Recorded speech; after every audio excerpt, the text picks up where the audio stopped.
हाँ हो, जितना पुरान में मजा हो उतना नया में ना। जैसे में बतावल जाला कि पुरान चाउर, पुरान भेली वाला गुड़, पुरान मेहरारू कहत हूँ कि पुरान मेहरारू की गजब बोलन भैया, सही में बताओ तू कहो। कहत हो कि पुरान मेहरारू हमेशा दुअर्थी भाषा बोलेला। कहल जाला सच्चाई है कि पुरान मेहरारू बड़ी मौके का चीज नहीं, बड़ी समझ से काम देली। जैसे में कि शादी ब्याह घरे में फंस हो जाए, पूजा पाठ जब कौन तो मंत्री पूजा होला घरे में, आजकल का नईकी दुल्ही है तो उनको पता ही नहीं था। कहीं जा करी छुटकी माई की बोलो ले आवत वो है यहाँ तो कुछ ही बताई है, वो बड़की है छोटकी माई है यहाँ तो बताई है।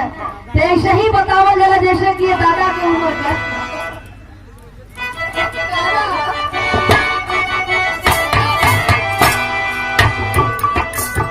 मोटपत नाम हुआ, मोटपत नाम हुआ, नसीबन तेरे भूले, मोटपत नाम हुआ।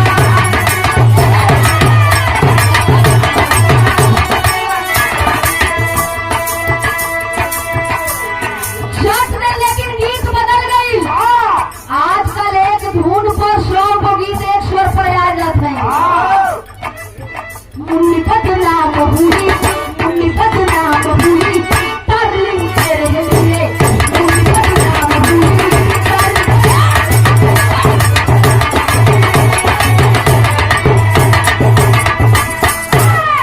लेकिन राज दरबार में खचाखच भीड़ भरी है। आवाज आती है, राजन मैं तुमसे कुछ कहना चाहता हूँ। राजा बहुत चक्का होकर के लगे इधर उधर देखने की, आवाज आई कहाँ? तब तक से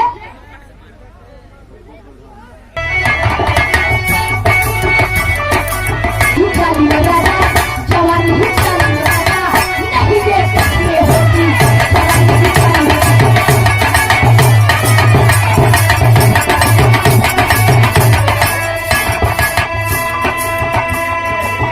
राजा साहब के सामने वो साधु बाबा आए हैं, बताने लगे कहा हे राजा, ये जवानी जब आवे लेना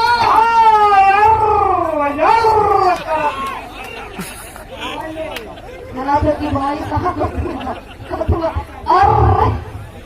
और तंके में के छोकरा पियावेंगे बाहर जवानी तो के आए के लगा तो चल गए भाई।